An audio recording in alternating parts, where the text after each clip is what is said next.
What's up, everyone? It's Captain Kyle Smith, and this week I sat down for a morning meeting with San Diego Fire Captain Alex Kane. Alex outlines a simple path towards success in business, real estate, and stock market investing.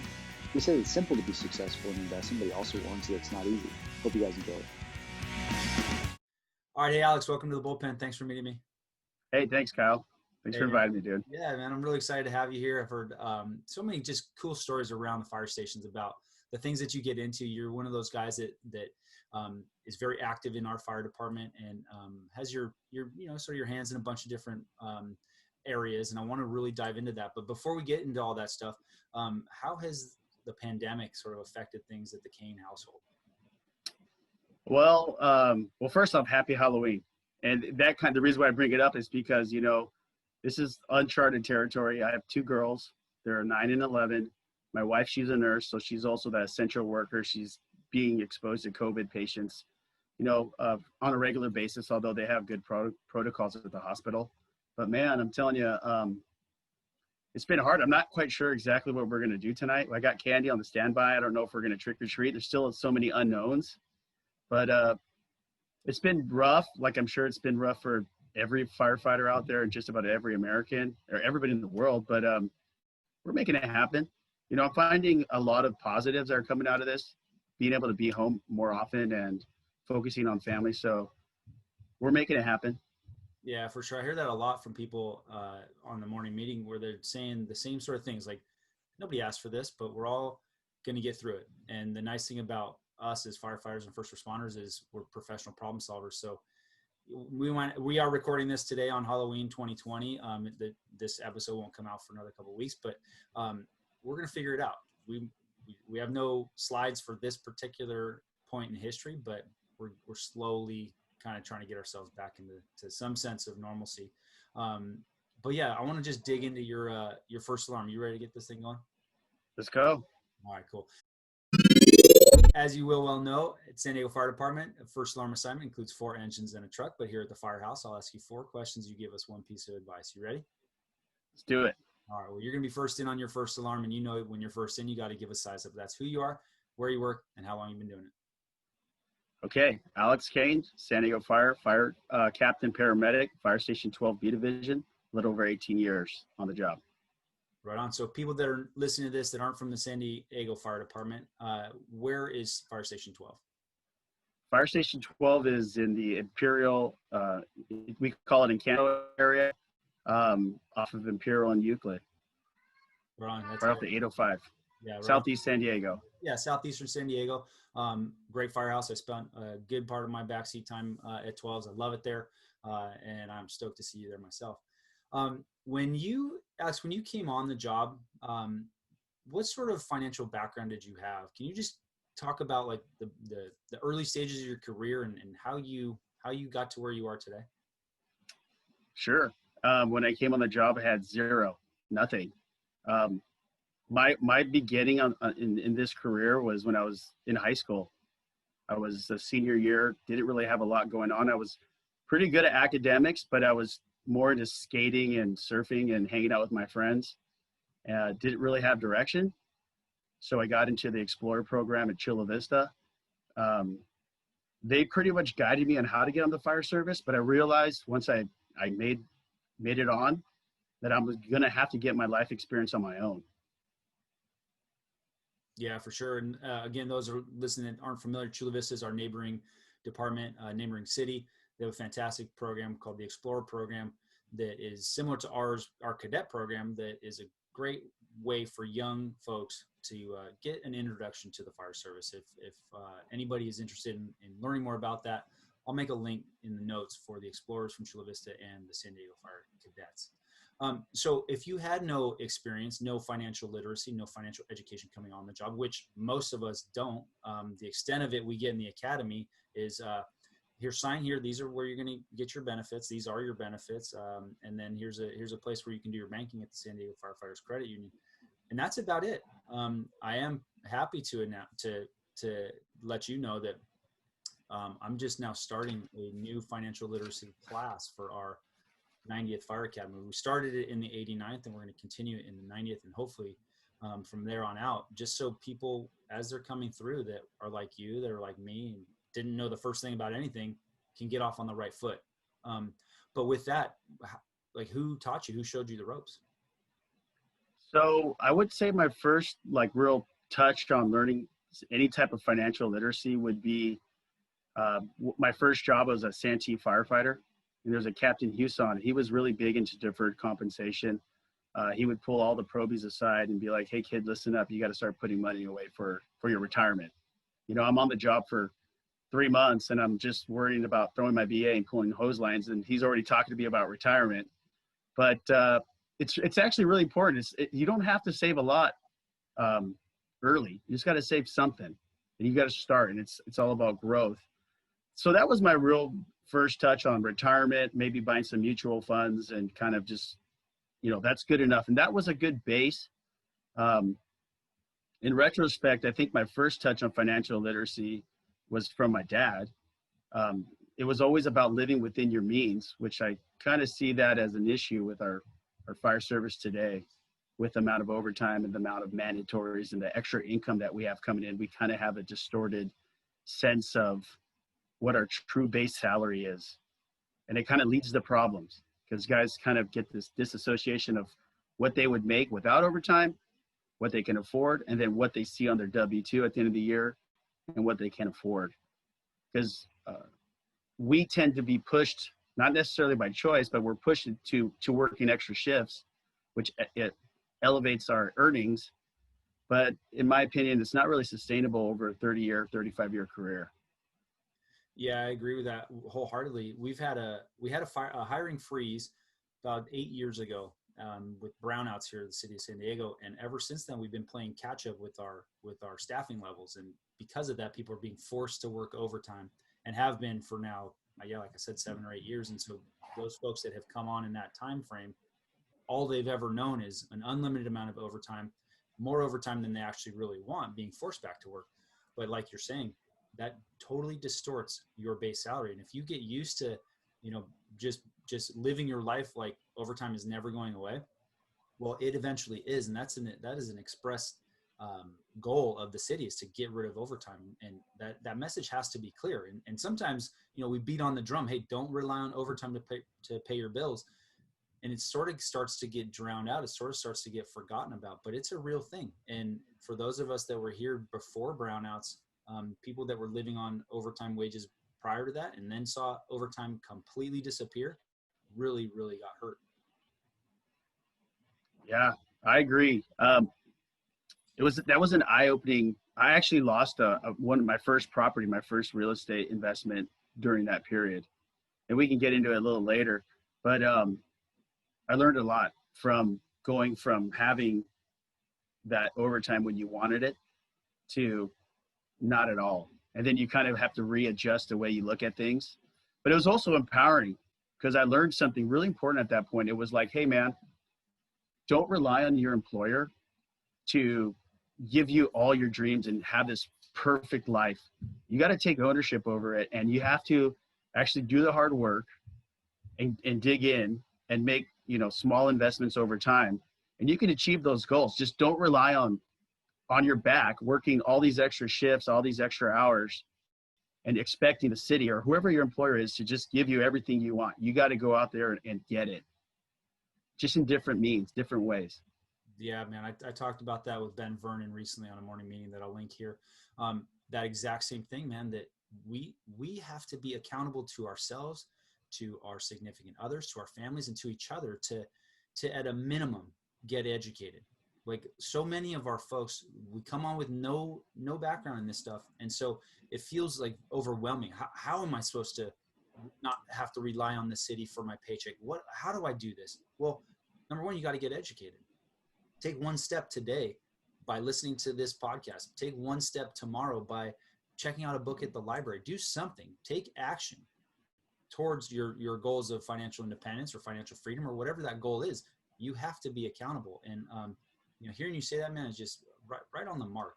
And I love the thing you said about your former captain in the city of Santee, another neighboring department, taking you under his wing a little bit and showing you and explaining to you some of the basics, right? Because that's like a tenet of the fire service, is that mentorship. And he was mentoring you in a part of our job that doesn't really get discussed that much. And I think it's incumbent upon people like yourself, like me, to pass that along, right? That's the best way we can thank those guys that helped us with some of that stuff, is to pass it on to the next generation.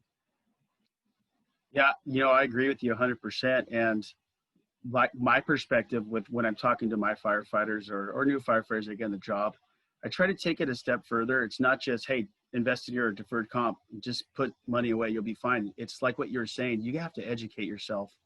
I would say the most important thing to educate yourself is on finance, and how money works, how money is lent, how interest works, and how the interest that you pay is applicable to the tax code and the bracket that you're in.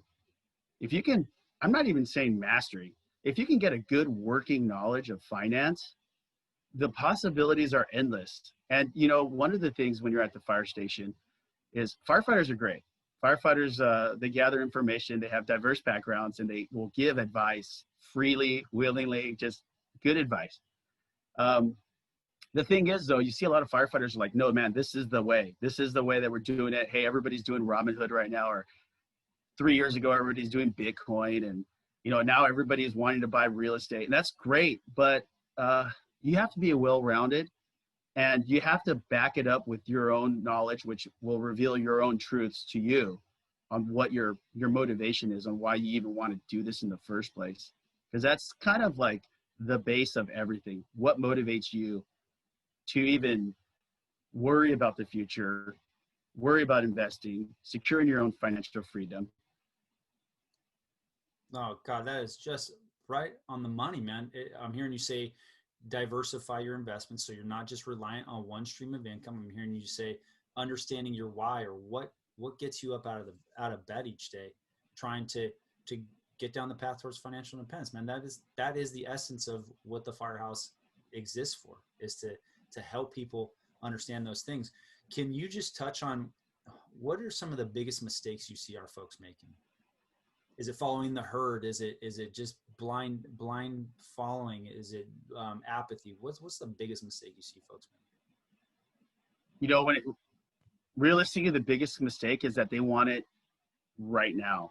So they have this idea, I don't know, it was propaganda that maybe the banks came up with back in the 50s, like your dream home. So you see firefighters, and they're saving up their money. They have lots of overtime. They're saving it up, waiting to make that one-time purchase of their dream home. And the way, I don't even know if the house I'm living in is my dream home. I like it, but my first place was a condo in Golden Hill. And at the time, Golden Hill wasn't as bougie as it is now. And you know what? But it was a start.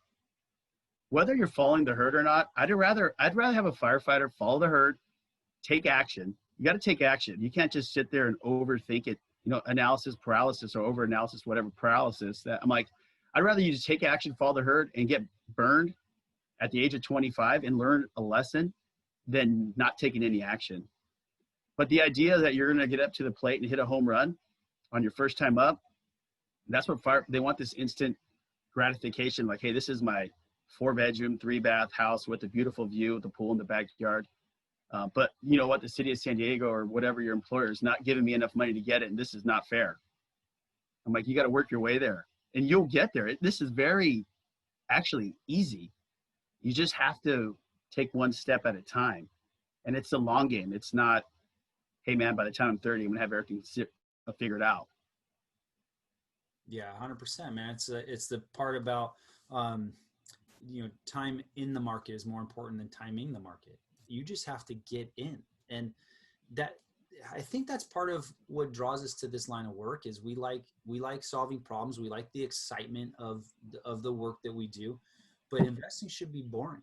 It should be boring. It should just be step by step over long periods of time, and it's like that consistent, relentless execution of the boring basics is what leads you to success down the line. But I think you're exactly right that, and I don't think it's a generational thing. I don't think that's fair on the newer folks. I think it's a natural thing, man. Is I've saved all this money. I've worked really hard. I want something great to show for it.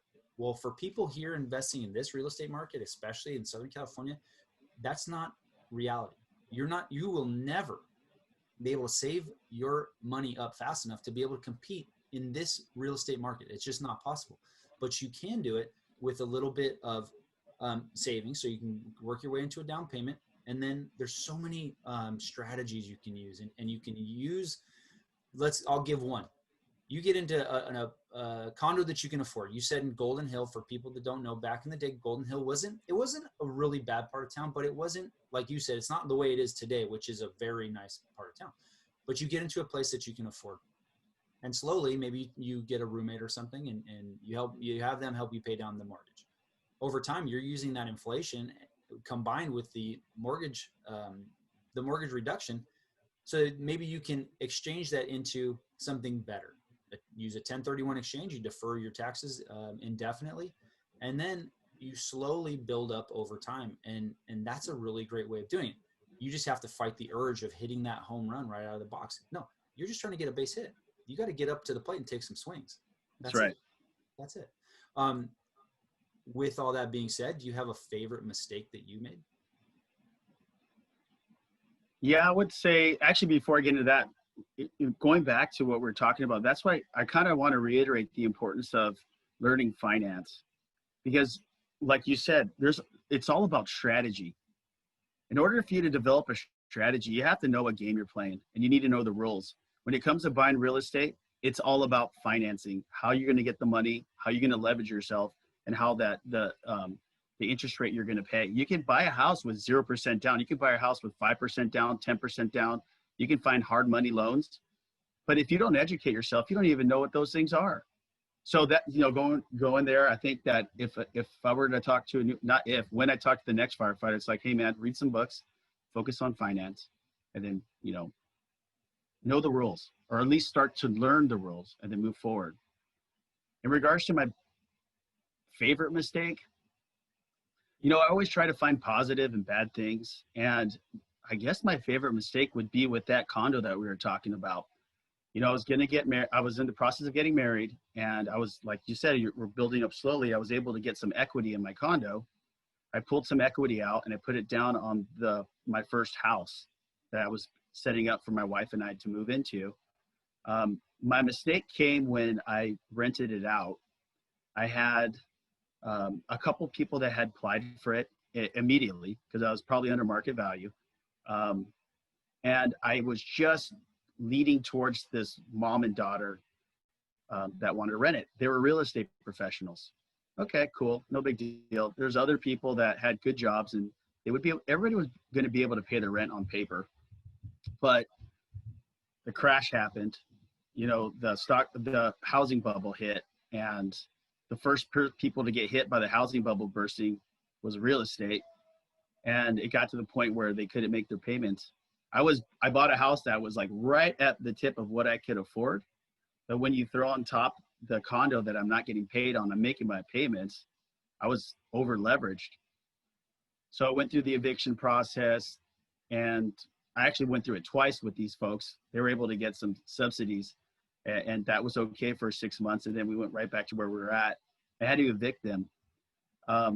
Boy, if you want to talk about stress, getting married, having a new house, being over leveraged, having, you're caring for your renters because you're seeing the pain that they're going through, but yet having to evict them.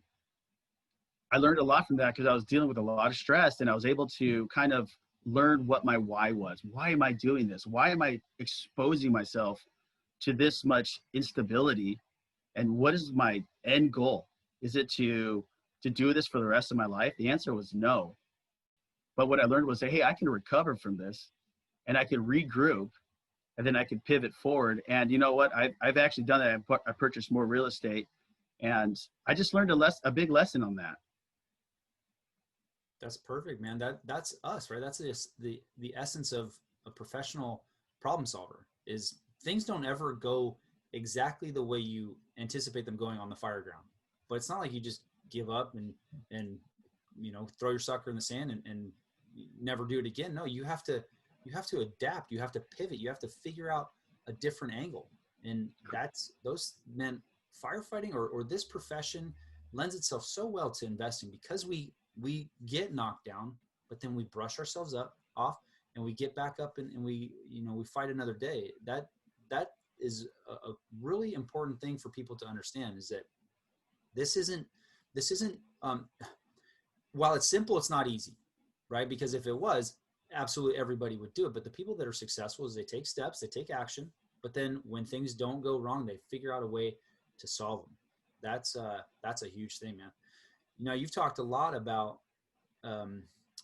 getting educated and understanding the rules, particularly with how it relates to finance. Is there a resource that, you could offer us that is a must-have for anybody that's interested in getting into real estate or starting a business or something like that? Is there one resource that stands out for you? Well, so with my story is, I was kind of fortunate. So one of the biggest resources that I had in becoming, I wouldn't even say financial literate, but learning to be working towards financial literacy was my girlfriend / my wife at the time.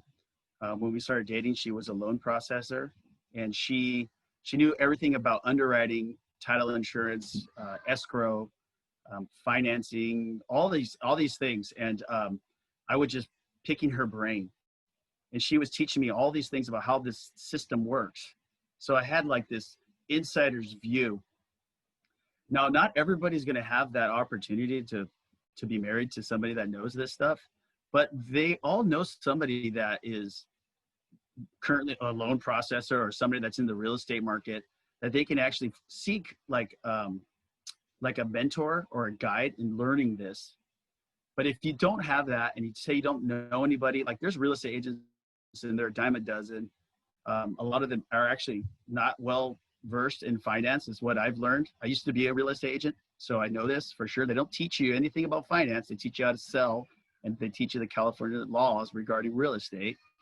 And you learn a little bit about finance, but they usually defer that to loan officers, which a lot of loan officers are also just salespeople that get fed packages and they're trying to make sales. But there's also just like a ton of great books, like you mentioned earlier about going to the library, and especially with audio books now, the Audible, there's just unlimited resources. I'm probably going to butcher up his last name, but Robert Kiyosaki, I believe. He has a simple book, easy read. You can read it in 2 days. It's Rich Dad, Poor Dad. And it's basically kind of gearing you towards the basics of investing, the basics of finance, the basics of leveraging yourself in a positive way. So go to the library, talk to some people that are in the business, and then slowly work towards that. So books, and then seeking a mentor. No, that's perfect. A couple of things with that I just want to dig into. Rich Dad Poor Dad is actually free on YouTube for those that are listening. You download the whole entire thing, and it is free. So, and that's a fantastic book. I've read it myself a couple of times actually. Leveraging your network is what you're saying. We as firefighters, we have a huge network of folks that we can lean on. That's part of what the morning meeting at the firehouse is all about, is leveraging my network and trying to bring that message to a broader scope. But then too, when you're looking for a mentor, don't just show up on a mentor's doorstep. Don't just email a mentor, somebody that you want to have them mentor you. Provide a service to them. Come to them by adding something to their lives, and do that by, it's like when you were trying to get hired, you would do absolutely anything to find somebody that you could do a ride along with. And what do you do when you show up? You bring them what? You bring them ice cream, you bring them cookies, you bring them whatever. Bring your mentor some value.